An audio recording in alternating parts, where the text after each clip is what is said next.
is that they work in these organizations for a few years and they build up a Guanxi network, and then they take that into the private sector. And so that may be, there's been a lot of people, for example, that go to work for CGTN or CCTV or Xinhua, and then go to work for, the PR department of one of China's leading firms. So maybe they're playing that type of long game. I'm not sure.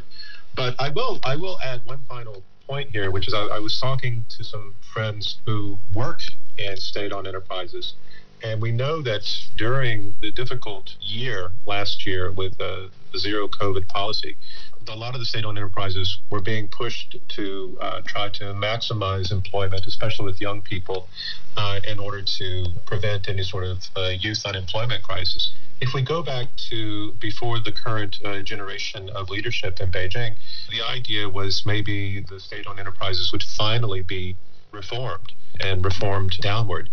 We haven't moved in that direction at all. In fact, the trade war that the United States instigated, as well as the other black swan events, made China more dependent on the state-owned enterprises. And so they're the biggest, safest game in town right now. I think it was Helen who was saying, well, maybe the policies will shift at some point, and then we'll see people gravitating to other types of employment. But it's quite sensible for people, I think, to move in the direction of security at this point in time. Right. Helen, you got anything to add? Or Yeah, I would like to say that 20 years ago, when I was returning to China, I also, like Ruixin, had a job offer in my hand, which is that the Murdoch News Corp was expanding in the China market.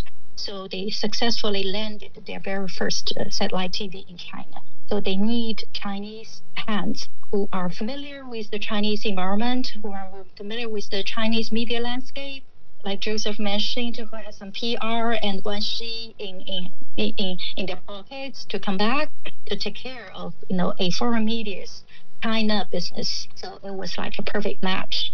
So this is a combination of job security for an individual and also the media landscape changing at that time in China. Nowadays, it is the macro and the micro combination is that whether you have this kind of sense of security, a combination.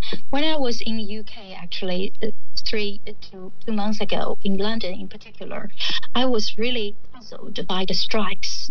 From time to time, there, different kinds of, work supplies, they are taking the street, especially when the medical workers, first time in Britain's strike history, the medical workers, the nurses, and the doctors, they are taking the street asking for a salary raise. And also the workers for the railroad and subways, they are taking the street, causing a lot of trouble for the ordinary and the daily routine of work and life. So I was really puzzled because I was there before the COVID in the 2019.